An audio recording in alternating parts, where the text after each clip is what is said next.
સંસ્કૃત બોર્ડના અધ્યક્ષ તરીકે હિમાંજય પાલીવાલે કાર્યભાર સંભાળ્યો। પરસ્પર સહકાર ભારતીય જ્ઞાન પરંપરાની વાહક પાઠશાળાઓના સંવર્ધન અને સંસ્કૃત શિક્ષક પ્રાધ્યાપકોનું સંરક્ષણ ત્રિબિંદુ ઉદ્દેશ્ય રહેશે। હિમાંજય પાલીવાલ, અધ્યક્ષ, ગુજરાત રાજ્ય સંસ્કૃત બોર્ડ। ગુજરાત સરકારના શિક્ષણ વિભાગ દ્વારા સંસ્કૃત ભાષાને સંવર્ધન માટે થઈને ગુજરાત રાજ્ય સંસ્કૃત બોર્ડની સંરચના કરવામાં આવી છે।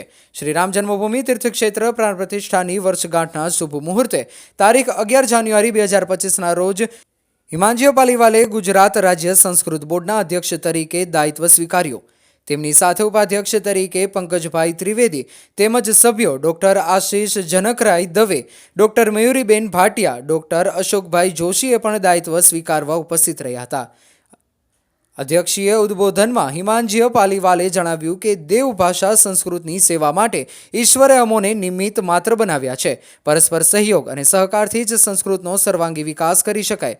સંસ્કૃત ક્ષેત્રમાં જોડાયેલા તમામ શિક્ષકો, પ્રાધ્યાપકોનું સંરક્ષણ અને ભારતીય જ્ઞાન પરંપરાના મૂળ સંવાહક સંસ્કૃત પાઠશાળાઓનું સંવર્ધન વિષયો પર વિશેષ ધ્યાન આપવાનું ધ્યેય રહેશે।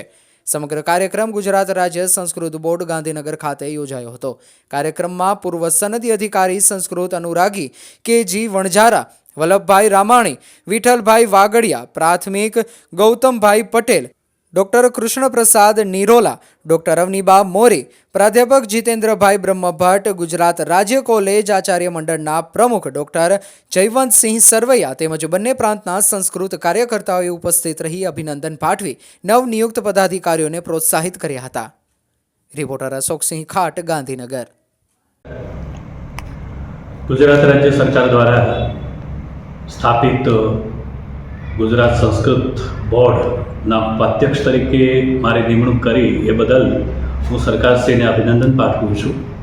અમારા તમામ કાર્યકર્તાઓ, સંગઠનના મિત્રોનો પણ આભાર માનું છું। અમારું પહેલું કામ સંસ્કૃત ભાષાના સંવર્ધન અને વિકાસનું રહેશે। સંસ્કૃત માટે સરકાર પણ પોઝિટિવ છે, તો સરકાર સાથે સમન્વય સાધી અને સમગ્ર ગુજરાતની અંદર સંસ્કૃતના ક્ષેત્રમાં ઉત્તમમાં ઉત્તમ કામ થાય એવા અમારા પ્રયાસો રહેવાના છે।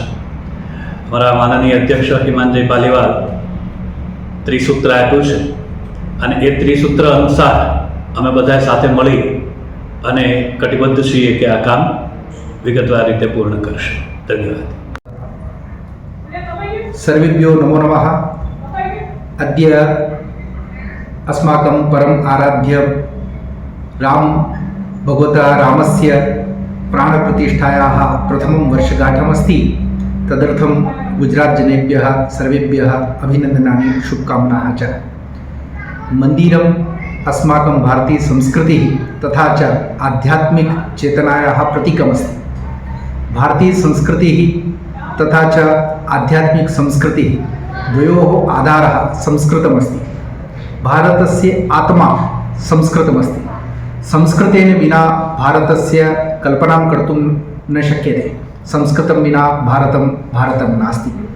तदर्थमेव अस्माकं लोकप्रियः संस्कृतानुरागी, संस्कृताभिमानी माननीय प्रधानमंत्री नरेंद्र भाई मोदी जी द्वारा प्रेरित तथा च गुजरात सरकार द्वारा गुजरात राज्य संस्कृत बोर्ड गठितमस्ति।